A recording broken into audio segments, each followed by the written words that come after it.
A extrema-direita segue com força total em nosso país.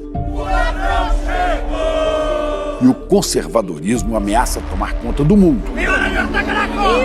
A inteligência artificial distorce a realidade que conhecemos. A internet está mais repleta de ódio e de fake news do que nunca. As mentiras que eles contam beiram o absurdo.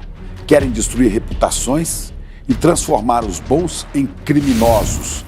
O Júlio Lancelotti atua como um cafetão, distribui marmita, mas não faz nada para salvar ninguém. Querem reescrever a história. Vocês nunca viram uma ação que terminou em violência por parte das pessoas que participaram de várias manifestações por todo o Brasil ao longo do meu mandato quase todo. A sua sede de poder é insaciável e eles vão fazer de tudo para tentar nos paralisar de medo. Mas eles não vão conseguir nos parar. O ICL está aqui para lutar contra os inimigos da verdade. Não podemos e não vamos nos curvar. Não podemos e não vamos baixar a guarda justo agora. Nossa comunidade é a nossa maior força nessa luta contra os poderosos. Venha conosco lutar pela democracia. Em 2024, acesse icl.com.br. Vamos à luta!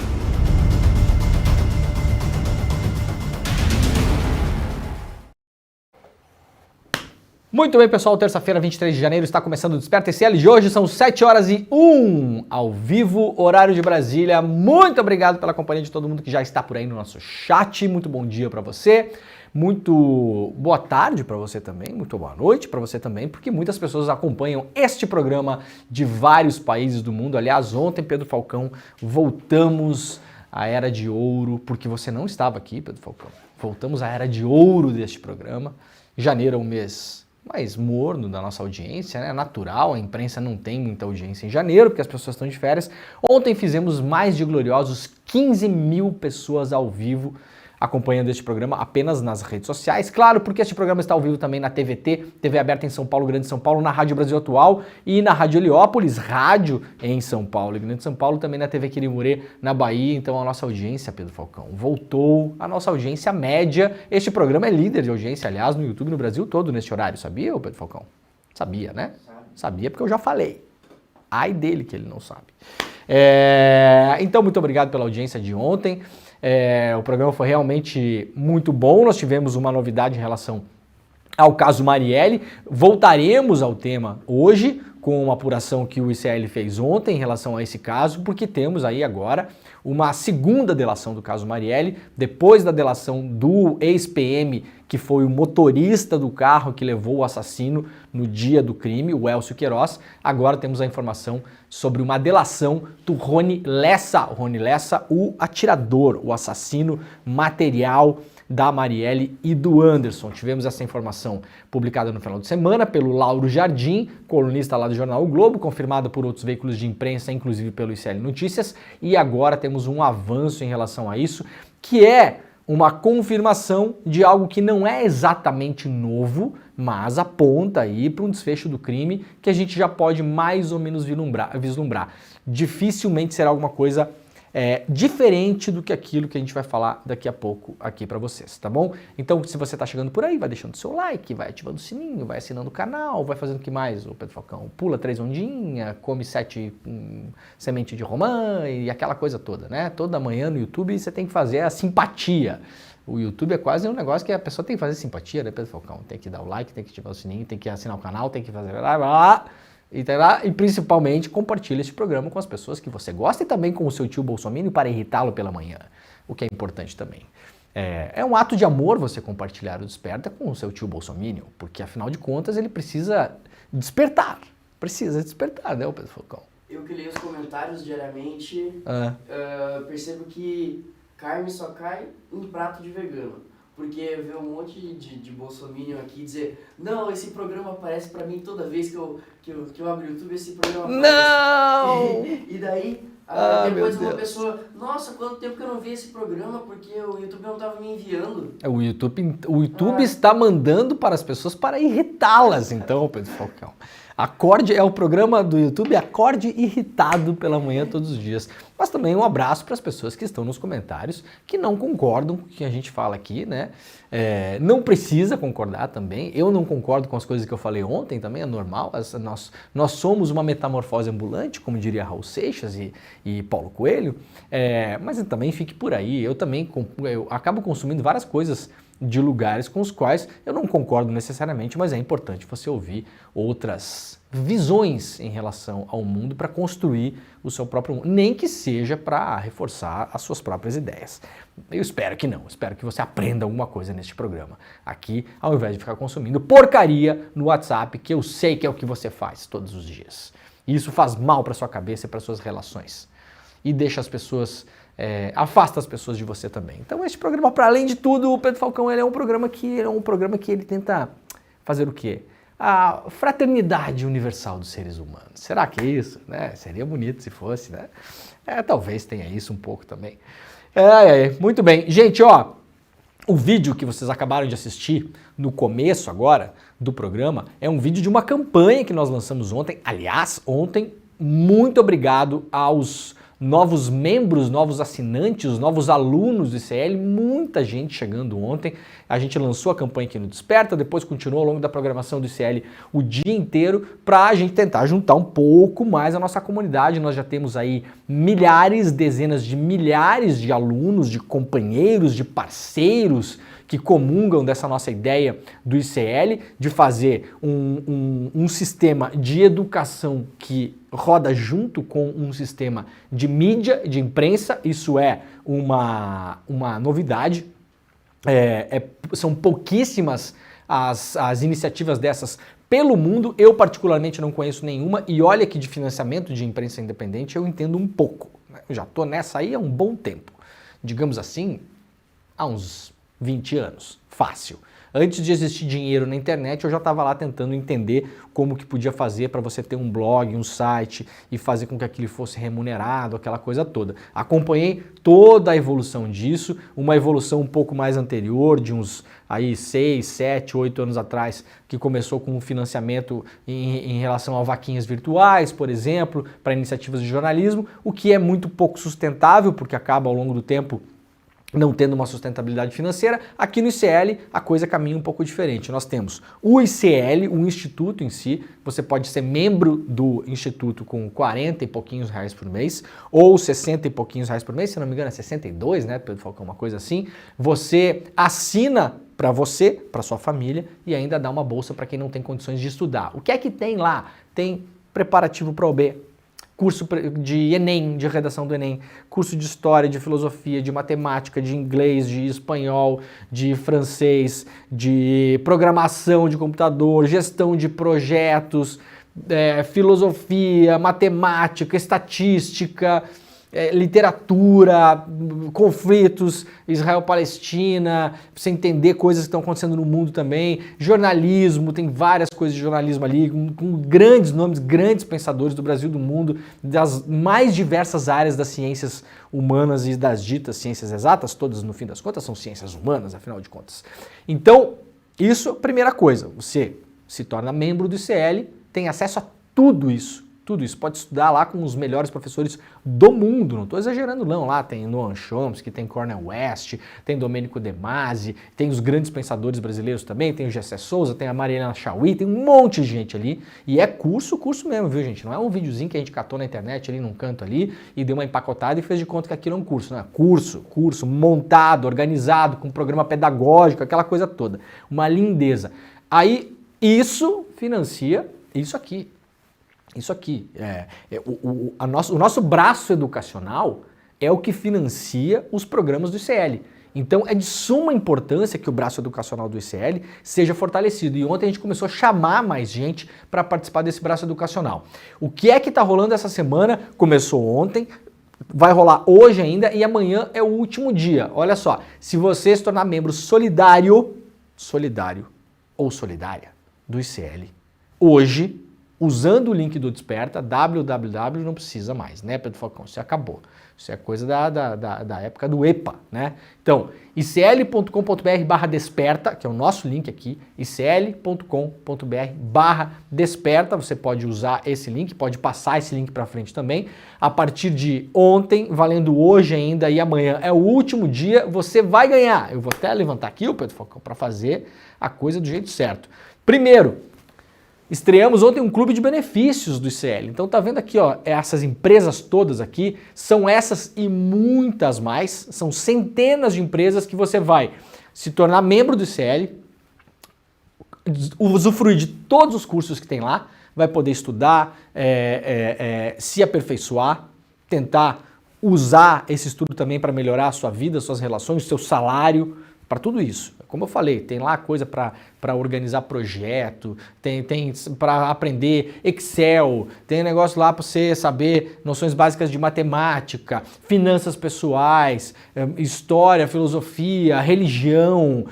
Gente, tem mais de 200 cursos na plataforma do ICL. E aí, essa assinatura aqui é a assinatura de membro solidário, né?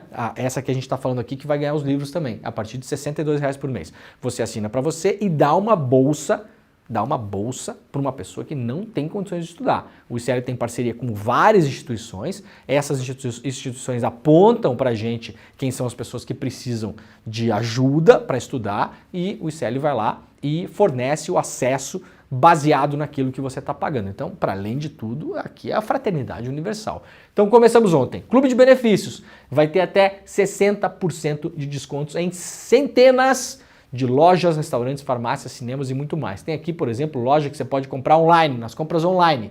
Vai estar liberado lá para você pegar os cupons para você ter o desconto na hora que comprar. Na Renner, Magalu, Natura, para alugar carro, comprar vinho, comprar café, Amazon, pizzaria, Marisa, para reservar hotel no Booking.com, enfim, uma série de coisas aqui. Farmácia. Todas as farmácias que você pode imaginar, as maiores redes do Brasil, Drogaria São Paulo, Pacheco, Raia, Drogazil, Farmácia São João, tá tudo aqui. Cinema, para curtir cinema também, as maiores redes do Brasil, Cinemark, Kinoplex, Cinesystem, Cinépolis, GNC Cinemas, tá tudo aqui, tudo isso benefício para quem assinar e se tornar membro do ICL, se tornar aluno do ICL, na verdade. É um aluno parceiro, porque vira aluno, vai usufruir dos cursos, desses benefícios, vai ajudar a financiar os programas jornalísticos do ICL, as nossas apurações, os nossos comentaristas, tudo que vocês veem todos os dias aqui, os diversos programas que a gente tem na rede.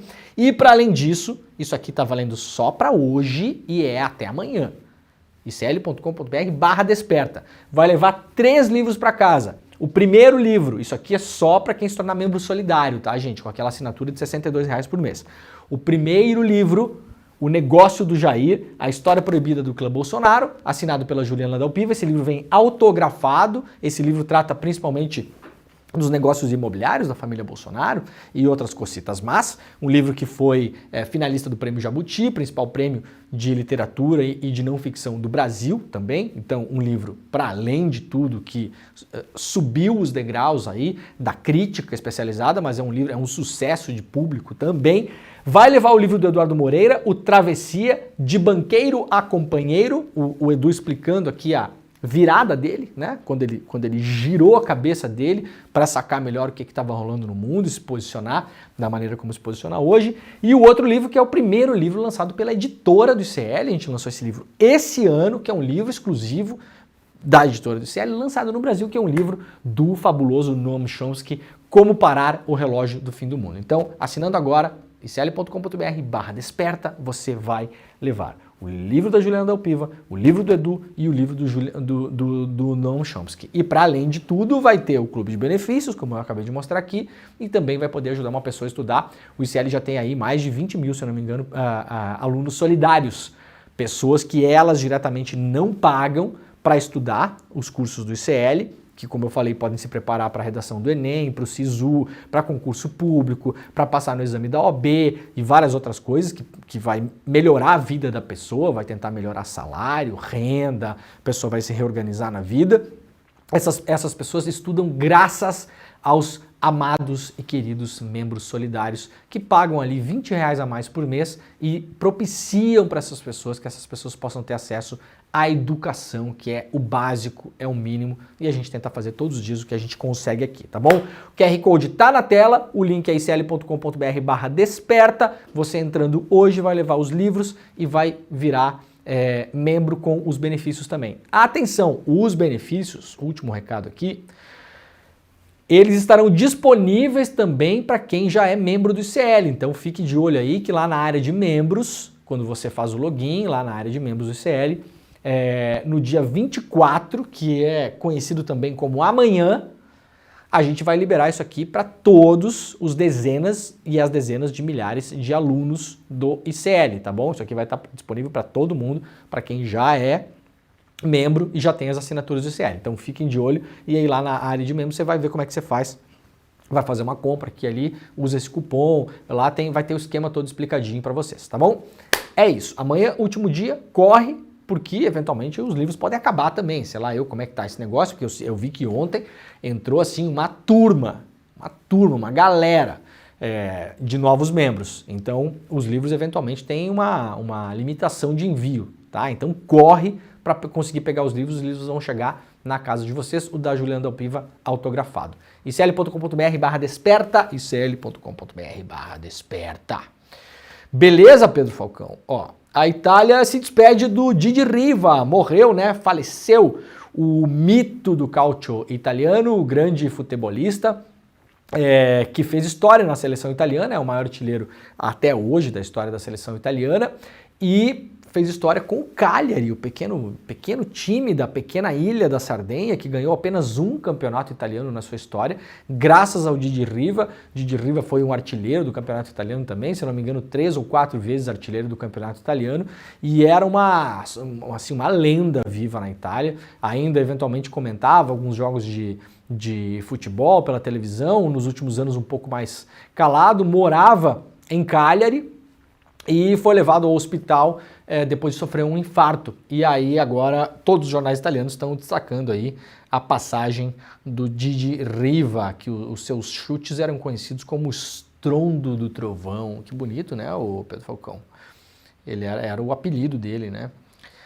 Muito bem. Aqui rapidamente na imprensa dos Estados Unidos, o New York Times e também na imprensa inglesa, o The Guardian estão destacando hoje mais ataques dos Estados Unidos e do Reino Unido em cima dos Houthis lá no Iêmen.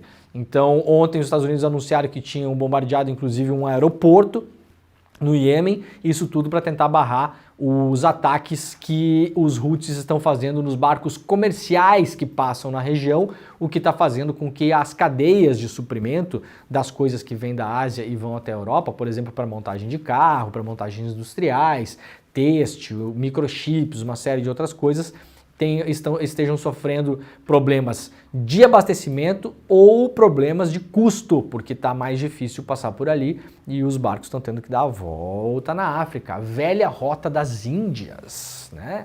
A velha rota das Índias. Então, está escalando esse conflito e aqui no New York Times e também no The Guardian estão as explicações. Alexandre de Moraes determina urgência para preencher vaga no TRE do Paraná e julgamento de Moro pode ser acelerado, traz aqui o Diário do Centro do Mundo hoje. O presidente do Tribunal Superior Eleitoral, Alexandre de Moraes, determinou celeridade na publicação do edital para preenchimento de uma vaga no Tribunal Regional Eleitoral do Paraná. Essa decisão visa acelerar o processo de nomeação e evitar possíveis atrasos no julgamento do senador Sérgio Moro. O TRE está atualmente analisando 2 ações de investigação que podem resultar na cassação do mandato do ex-juiz. Uma delas foi protocolada pela Federação PT-PV-PCdoB, enquanto a outra pelo PL do Paraná. Segundo informações da Carta Capital, da revista Carta Capital, o PL prevê que o julgamento iniciará em fevereiro de 2024, portanto daqui para frente, daqui uma semaninha, 2. Possivelmente depois do Carnaval. O Carnaval é cedo esse ano, né, Pedro? É dia 13, eu acho, né?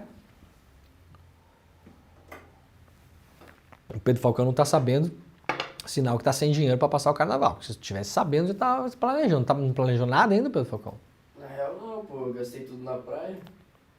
Não vai pegar ninguém esse ano. Vai ser difícil desse jeito. Quem vai pegar alguém já tá marcado, Pedro. Vai sobrar pouco slot aí. Vai dar overbooking no teu carnaval. Pra ficar em casa dormindo, né, Pedro Falcão? Por ser jovem cansa, sabia, Pedro Falcão? Sabia que ser jovem cansa? Enquanto tem que dar uma parada, dar uma descansada. Tá, né? Concordo. Tá bom? Isso aí. Tá bom. No entanto, o regime interno estipula que decisões em casos que possam levar à cassação do registro ou perda de diploma só podem ser tomadas com a presença de todos os membros do tribunal. Qual é a questão? São 7 membros do tribunal que vão votar. Nesse caso do Moro, onde ele pode ser responsabilizado por abuso de poder econômico na campanha. Ou seja, ter gasto mais do que o permitido por lei. Por que é que não pode fazer isso? Ora, porque você não pode concorrer a um cargo eletivo, seja de prefeito, vereador, senador, qualquer coisa, quando você tem R$200 para gastar e o seu concorrente tem R$1 milhão para gastar. Não é justo. Não parece justo porque não é justo. E aí, esse é o caso. O problema é que o mandato de Thiago Paiva dos Santos, representante da classe dos advogados, termina na terça-feira, dia 23, portanto, hoje. Hoje termina o mandato de um dos membros do tribunal. E para que aconteça o julgamento do Moro, o tribunal precisa estar completo. Se isso não acontecer, a coisa pode ser empurrada para frente, pode ir rolando. Então, o Alexandre de Moraes determinou que se escolha esse membro logo para que o tribunal esteja completo, para que o Moro vá a julgamento. 4 dias depois do término, que se encerra hoje, portanto, os 2 substitutos da mesma classe desse desembargador, José Rodrigo Sade e Roberto Auríquio Júnior, também deixarão seus cargos. Então, a grande questão é, um membro titular, um desembargador, sai, porque terminou o prazo dele lá, tem 2 substitutos. Mas, na semana que vem, aliás, na verdade, na terça, quarta, quinta, sexta, segunda-feira, acaba o mandato também dos 2 possíveis substitutos. Então, o tribunal precisa indicar rapidamente o titular e os substitutos. Essa é a grande questão que ronda, o que pode temporariamente salvar o pescoço do Moro por alguns meses ainda.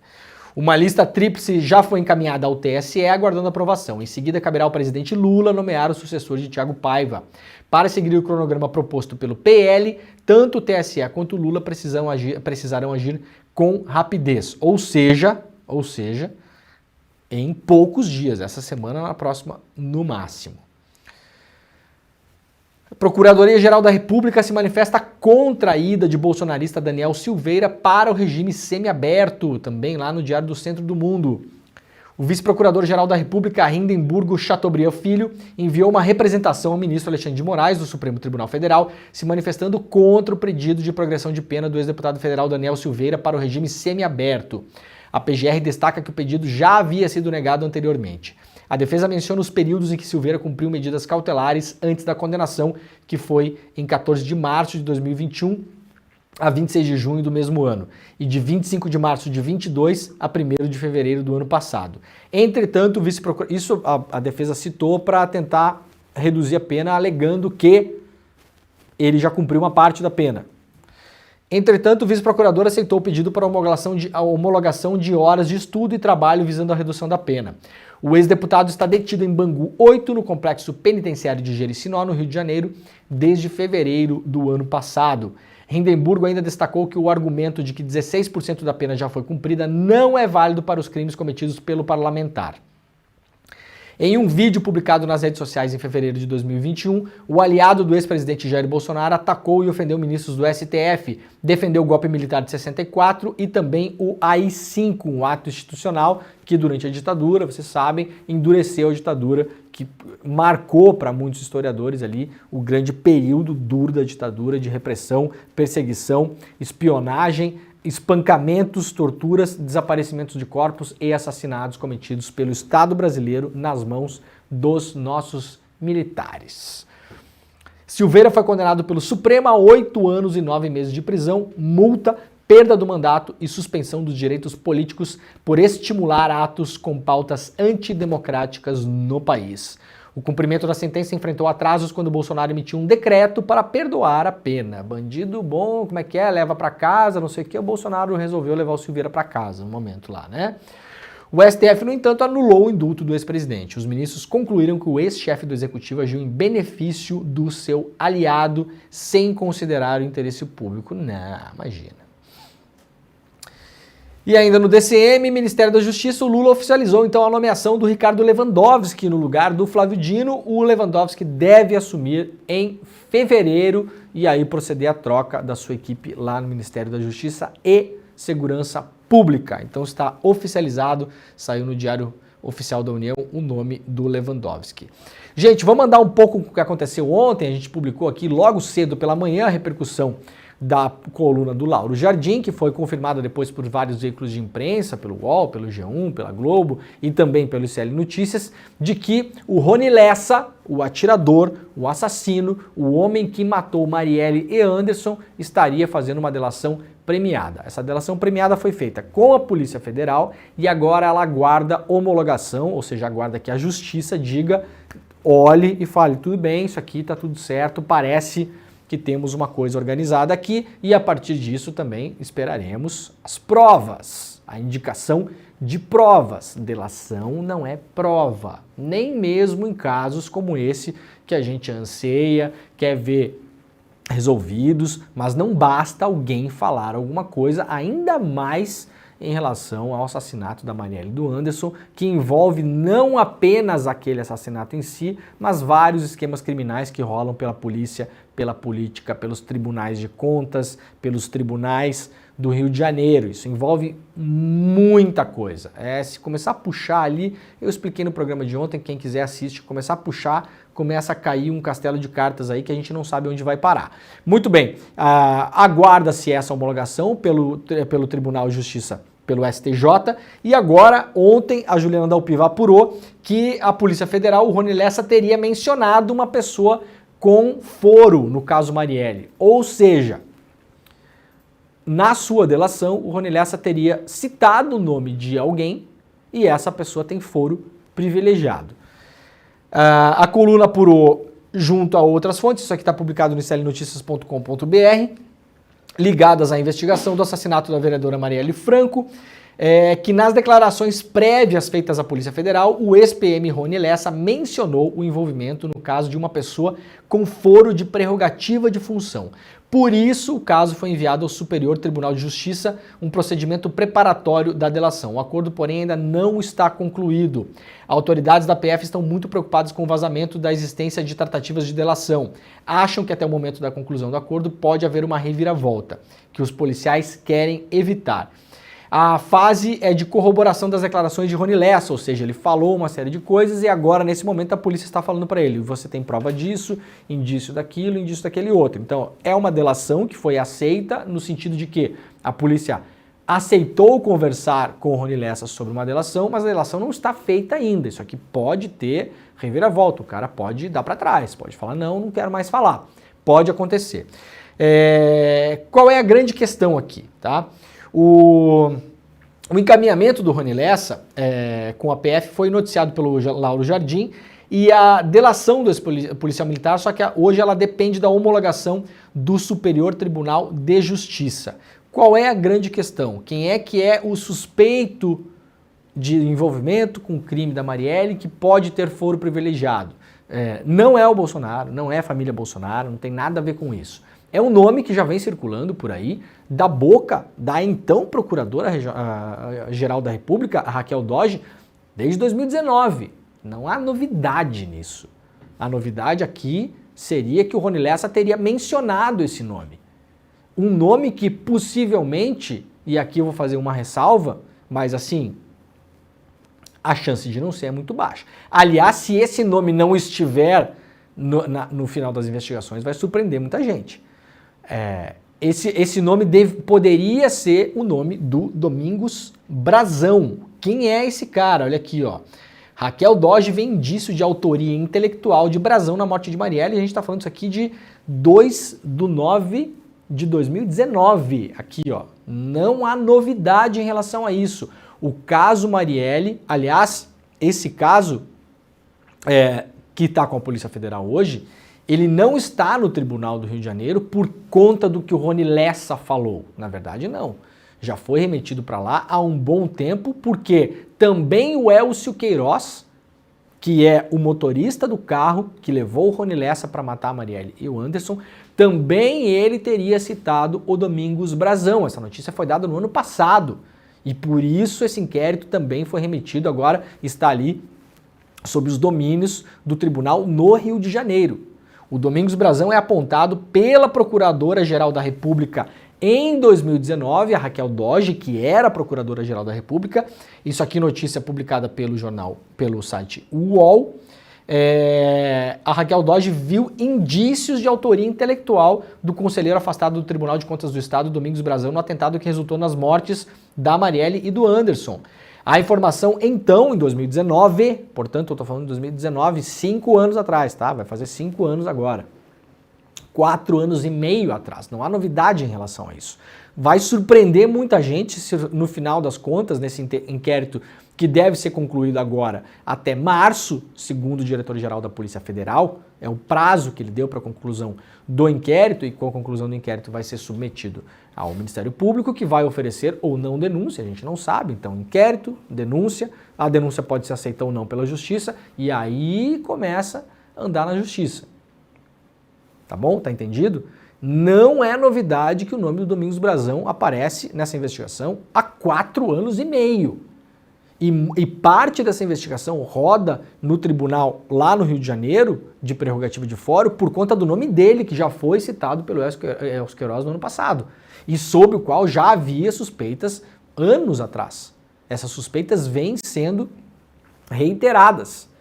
A Raquel Dodge falou então para o Globo em 2019 que desde março daquele ano já tinha aquela suspeita. Em seu pedido ao STJ, o Superior Tribunal de Justiça, para acessar os autos do caso Marielle, a Raquel Dodge falou em 2019 que seu objetivo era apurar a existência de indícios de autoria de Brazão no assassinato de Marielle.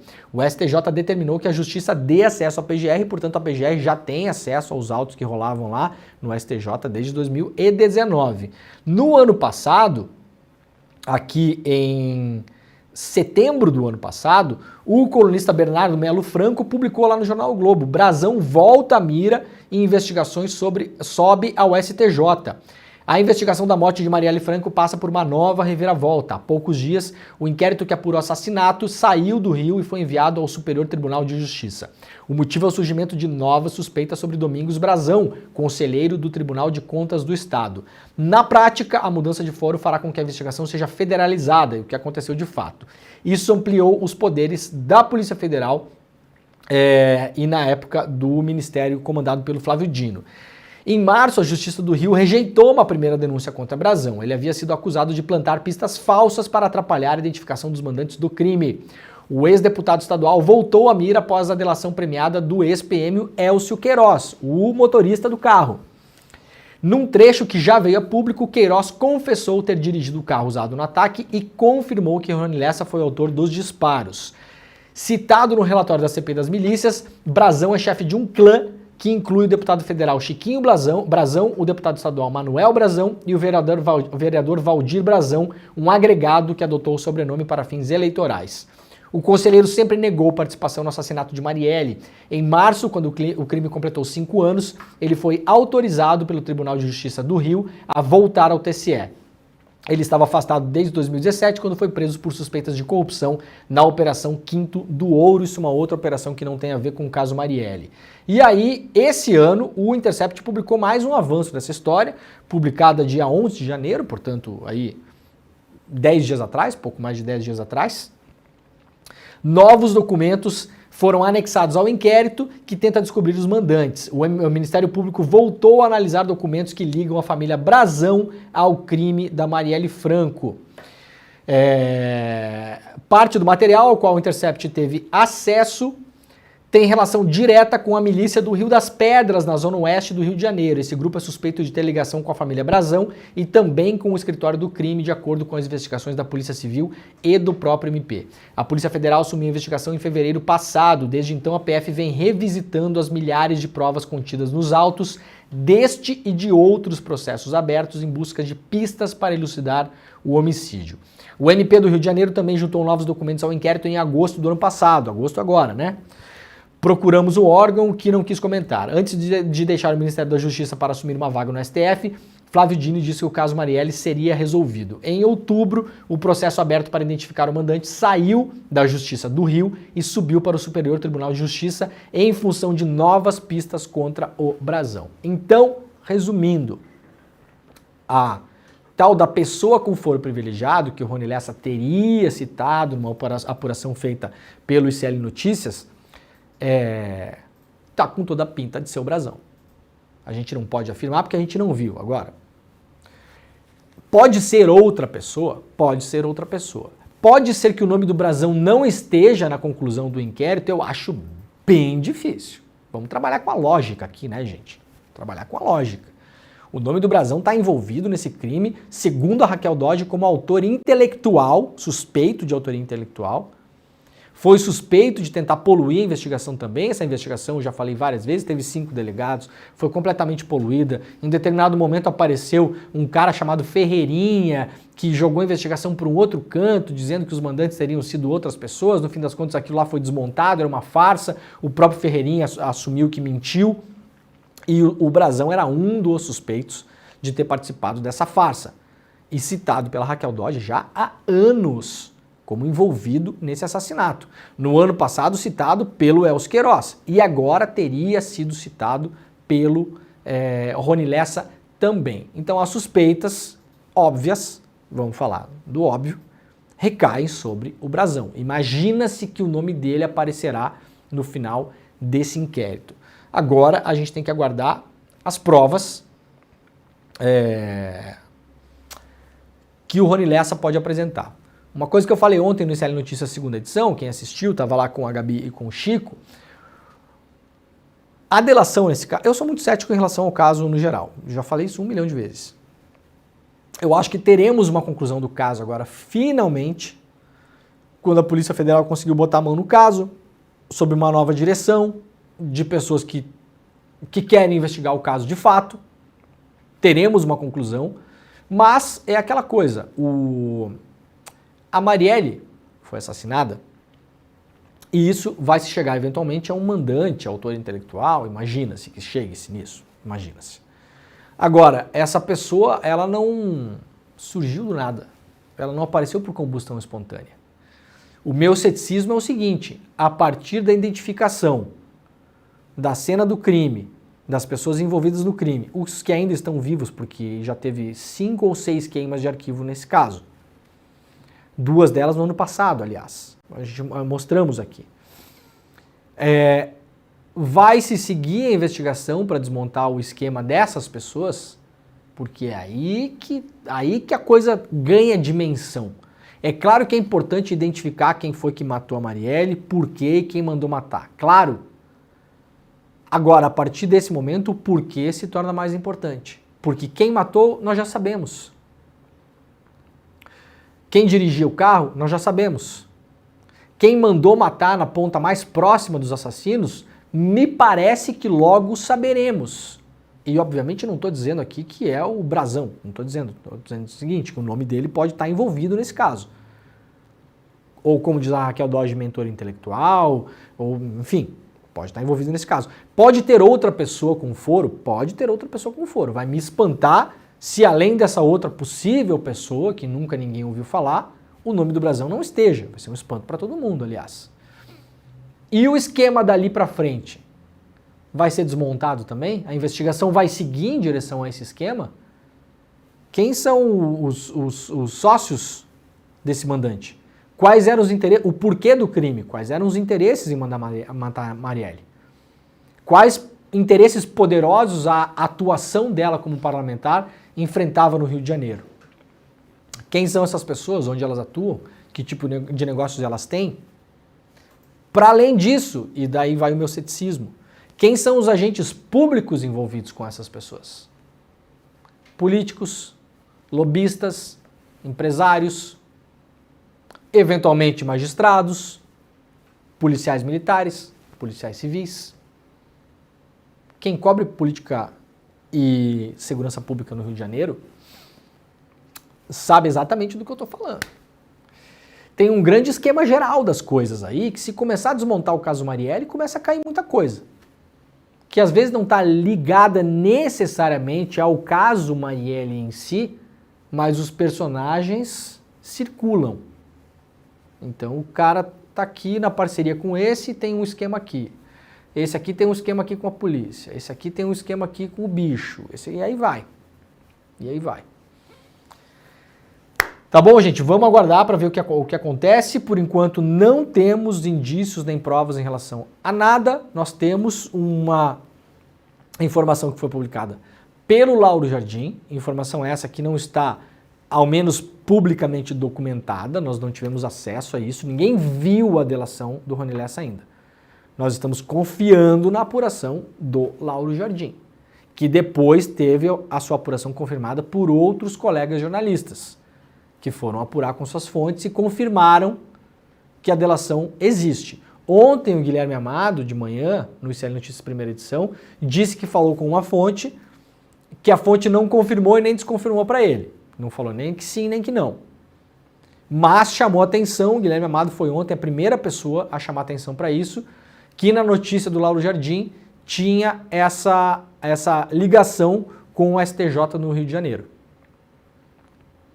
E aí se depreende que é uma pessoa com foro. E aí você começa a eliminar, por exemplo, as pessoas da família Bolsonaro, você começa a eliminar porque elas não estariam sujeitas a esse tribunal. Um senador e tal estariam sujeitos ao STF. Tá bom? Então veremos. Pode aparecer o nome de outra pessoa aí, pode. Vamos aguardar ver o que acontece. Agora vai ser surpreendente se, para além dessa outra pessoa, de outras pessoas, não estiver o nome do Brazão. Se o nome do Brazão for descartado do inquérito final, que vai ser remetido ao Ministério Público, é importante que a Polícia Federal explique por que não há ligação dele com isso. A Raquel Dodge, vou repetir, vem falando o nome do Brazão desde 2019. Falou, inclusive, no finalzinho do ano passado, em outubro. Deu uma outra declaração, uma outra entrevista, voltou a repetir o nome do Brazão ligado ao assassinato da Marielle e do Anderson. Então não é uma coisa que a Raquel Dodge falou lá no passado e esqueceu. Ela vem reiteradamente colocando ele na cena de alguma coisa ligada ao crime da Marielle. Veremos o que acontece a partir de agora. Vamos lá para o iclnoticias.com.br. O Cláudio Castro furou a fila da saúde para o pai dele receber um marca-passo em um hospital. Matéria publicada pelo Lúcio Castro, lá da agência Sportlight, e republicada pelo iclnoticias.com.br. Mais uma vez, um familiar do governador Cláudio Castro furou a fila do sistema de saúde pública e passou para trás quem aguardava procedimento cirúrgico na rede estadual. Com recursos do estado do Rio de Janeiro e sem passar pela lista de espera, Clérton de Castro e Silva, 74 anos, pai do governador Cláudio Castro, passou por um implante de marca-passo. Ao custo de R$50 mil, sendo 32.800 para o governo do estado e o restante para o governo federal através do Fundo de Recursos do SUS, o aparelho foi implantado no dia 17 de agosto do ano passado. De acordo com o registro de comunicação da cirurgia do hospital, no qual foi feita a cirurgia, ao qual a reportagem teve acesso, Clérton Castro foi internado no próprio dia 17 de agosto, o mesmo da intervenção. O tradicional hospital não realiza procedimentos de emergência, apenas em pacientes já internados e em tratamento. Operações de maior complexidade são realizadas através do sistema estadual e a regulação é através da Secretaria de Estado de Saúde. No entanto, a Secretaria só faz a regulação de cirurgia de emergência para pacientes já internados. Ou seja, ele não se enquadrava numa cirurgia de emergência, foi internado no mesmo dia e no mesmo dia recebeu um marca-passo. Isso é a meritocracia, né, o Pedro Falcão? O cara tem o mérito de ser o pai do governador. É isso que o pessoal fala de meritocracia, né? Se eu entendi bem. Se é assim, né? Você ter o mérito de estar na família certa. A matéria completa está publicada lá no iclnoticias.com.br e quem quiser os detalhes pode chegar lá para ler. Justiça de São Paulo penhora investimento do líder do MBL por ofensas a jornalista. A Justiça de São Paulo determinou a penhora de cerca de R$100 mil em cotas de um fundo de investimentos de Renan dos Santos, o líder do Movimento Brasil Livre, o MBL. A condenação é por ofensa ao jornalista José Roberto Burnier, da Rede Globo. De acordo com informações publicadas no UOL, a penhora foi determinada pelo juiz Caio Moscariello Rodrigues no dia 18 de janeiro. O objetivo é garantir o pagamento enquanto a justiça decide o valor correto. Enquanto isso, as cotas serão liquidadas e os valores obtidos ficarão depositados em uma conta judicial. Em 2020, Renan dos Santos foi condenado a pagar a indenização de R$20 mil, mas segundo os cálculos de Roberto Burnier, que levam em conta juros e correção monetária, além de honorários advocatícios, a dívida seria de cerca de R$75 mil. Em 2015, durante a cobertura do pedido de impeachment da então presidenta Dilma Rousseff, Renan dos Santos escreveu nas redes sociais que Burnier era um canalha. A página do MBL também exibiu uma montagem fotográfica em que Burnier era retratado como uma prostituta oferecendo serviços para Dilma. Burnier também foi chamado de esquerdista global de joelhos para o PT. Aqui está a liberdade de expressão. O Renan dos Santos, que é essa figura aqui, né? Desculpa jogar a gente feia na timeline de vocês essa hora, vamos até tirar, né, Pedro Falcão? Ah, já me fez mal só de olhar. Não precisa, né? De nada. Tá bom. Teve a liberdade de expressão para falar o que quis. E agora a justiça fez o seu trabalho e vai ter que pagar uma grana pro Burnier aí. 2015, né, gente? 2015. 9 anos, né, Pedro Falcão? 9 anos. Qual é a complexidade de julgar um caso desse? Eu realmente não entendo, cara. A justiça parece que às vezes ela tá assim, ó, tá inventando uma nova fórmula sabe? Tá fazendo uma... Qual é o problema? 9 anos, cara. O cara chamou o cara de canalha e prostituta, um jornalista. O jornalista foi lá e processou o cara. 9 anos. Qual a complexidade de julgar um caso desse? Tem que fazer investigação, tem que produzir prova, tem que fazer exumação de corpo, tem que... Assim, qual a complexidade de um caso desse? É um caso evidente. Julga lá, sim, não. Procede, não procede, ponto. 9 anos.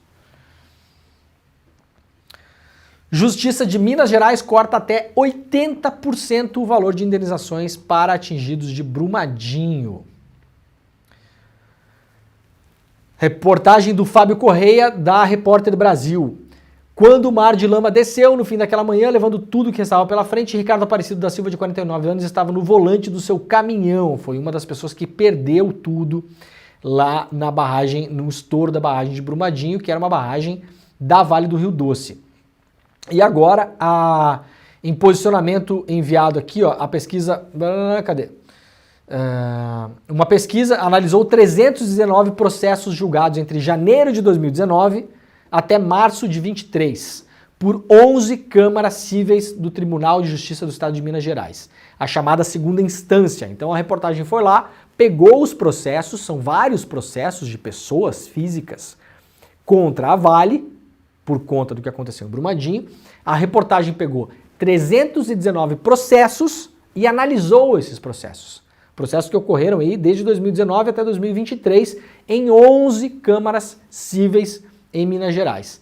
Desse total, analisado pela reportagem, 75% das decisões foram desfavoráveis às pessoas atingidas.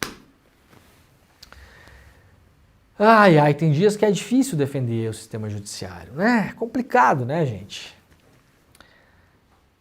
75% das decisões, os juízes chegam na frente da pessoa que perdeu a casa, a moto, o carro, a mãe, o pai, o filho, o emprego, a loja, a padaria, tudo.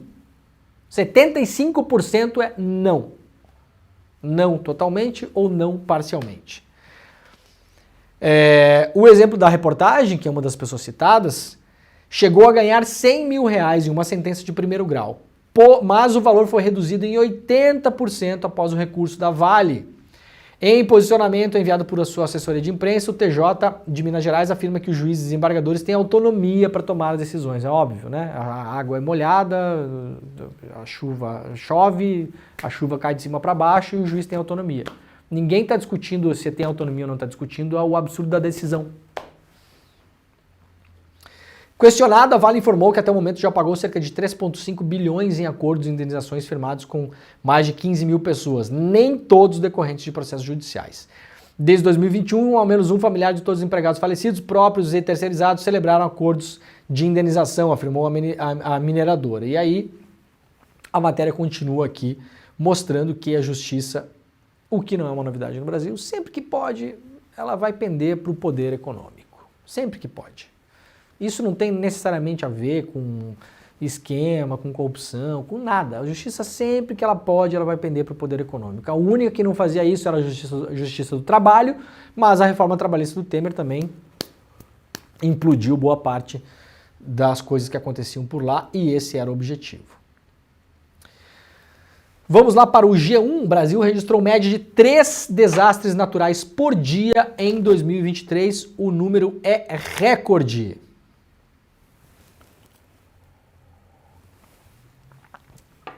Dados divulgados pelo Centro Nacional de Monitoramento e Alertas de Desastres Naturais, com sede em São José dos Campos, apontam que o Brasil bateu o recorde de ocorrências de desastres hidrológicos e geohídricos em 2023. De janeiro a dezembro do ano passado, segundo o Centro de Pesquisas, foram contabilizados 1.161 eventos de desastres, sendo que 61% desses eventos foram hidrológicos, como por exemplo o transbordamento de rios, e outros 445, o restante, foram de natureza geológica, como deslizamentos de terra. Na média, o país registrou pelo menos 3 desastres por dia no ano passado. Pela primeira vez, o país fechou um ano com mais de 1.000 ocorrências de desastres naturais. Segundo o ranking do Centro de Pesquisas, Manaus, com 23 ocorrências, lidera a lista. E aqui tem uma lista de cidades que mais tiveram ocorrência em números absolutos no Brasil no ano passado. Manaus, São Paulo, Petrópolis, a gente deu notícia, né, sobre as chuvas, principalmente deslizamentos em Petrópolis, região serrana do Rio de Janeiro, Brusque, em Santa Catarina, alagamentos, inundações, por conta do Vale do Rio Itajaí, Barra Mansa, no Rio de Janeiro, Salvador, na Bahia, Curitiba e Itaquaquecetuba, Ubatuba e Xanxerê, em Santa Catarina. Xanxerê eu acho que foi destelhamento que aconteceu por conta de vento, né? E aí com alagamentos também. Em Xanxerê eu acho que não teve deslizamentos de terra, que fica lá no oeste, meio oeste de Santa Catarina. Ao todo, o centro monitora 1.038 municípios ininterruptamente. Além das ocorrências de desastres, o órgão também registrou uma grande quantidade de alertas de desastres que acabam não se refletindo em ocorrências depois, mais tarde.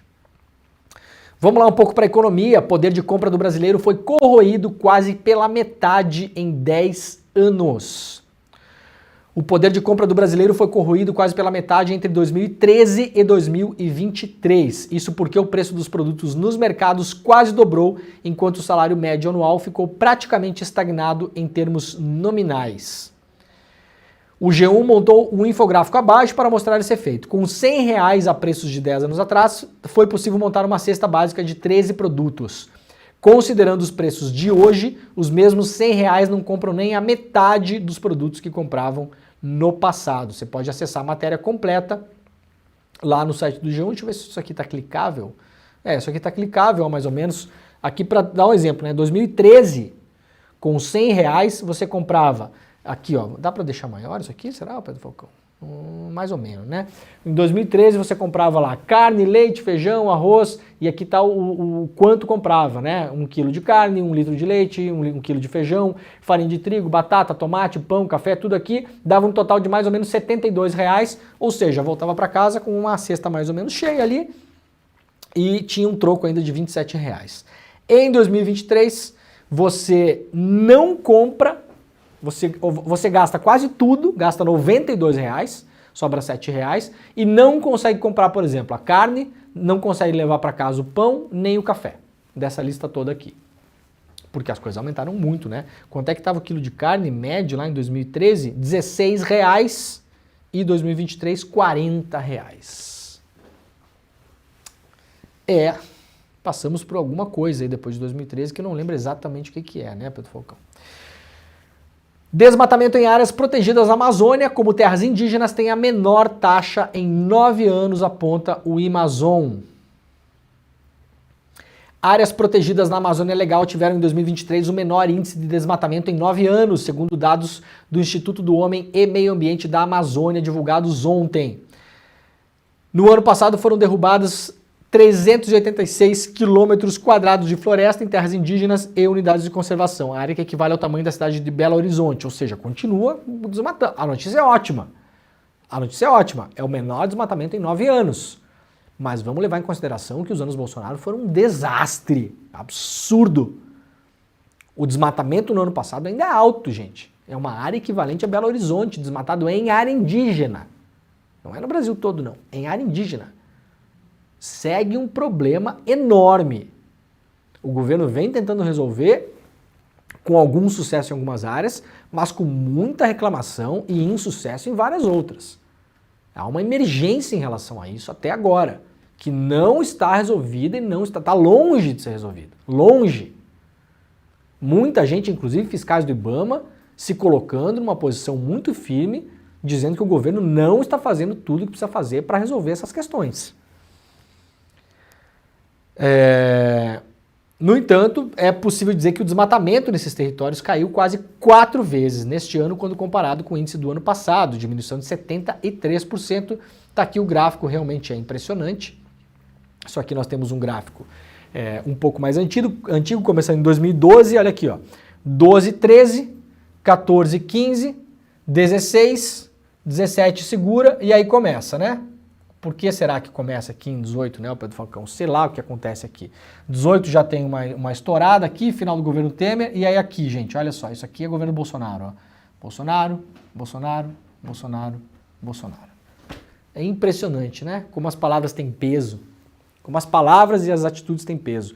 O Bolsonaro que editou medida provisória para liberar a mineração, como ele chamava de mineração artesanal na Amazônia.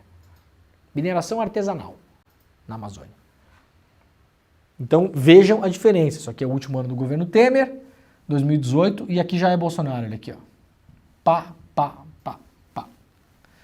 E agora voltamos aqui, vejam como reduziu. Tem que ser aplaudido, comemorado, é importante sim. A gente está num nível aqui, ó, no nível aqui de 2012, 13 não chegou ainda, mas está no nível aqui melhor que 17, por exemplo. Está abaixo de 17, né? É o menor desmatamento em 9 anos. Mas ainda perdemos em áreas indígenas apenas o equivalente à cidade de Belo Horizonte. Não é pouco, gente. Não é pouco e não está resolvido. Muito bem, Pedrinho. Terminamos o programa de hoje. Vamos só relembrar as pessoas que estamos com uma campanha aberta para você se juntar ao ICL esse ano. Gente, vai ter eleições, a extrema-direita está aí, muita coisa pode acontecer, a gente tem que monitorar o que vai acontecer nas eleições desse ano, são eleições super importantes. Os caras não estão dormindo, tem eleição nos Estados Unidos, o Trump tem boa chance de ganhar a eleição, não é pequena, já eliminou o Ron DeSantis, que era o principal candidato lá que estava concorrendo com ele para ver quem ia concorrer às eleições dos Estados Unidos pelo Partido Republicano, já é o virtual candidato às eleições dos Estados Unidos, vai contrastar contra um Biden enfraquecido em meio à guerra, a invasão em Gaza, a guerra na Palestina. A coisa não tá mole, não. A gente tem aí a Meloni na Itália, o Supremo Tribunal da Itália, a Corte de Cassazione autorizando manifestações fascistas na Itália, saiu a notícia essa semana, tem Milei, assim, a coisa não tá jogo ganho, não tá jogo ganho mesmo. Então, ó, a gente fez uma campanha, começou ontem, vai até amanhã, para você vir ajudar a financiar, literalmente ajudar a financiar o que a gente faz aqui, o nosso jornalismo. Então, icl.com.br/desperta, quem entrar hoje e amanhã vai levar aqui 3 livros, estão aqui os livros, presentes especiais para quem fizer assinatura de membros solidários, 3 livros físicos, vai chegar na casinha de vocês, uma beleza, boniteza, tá bom?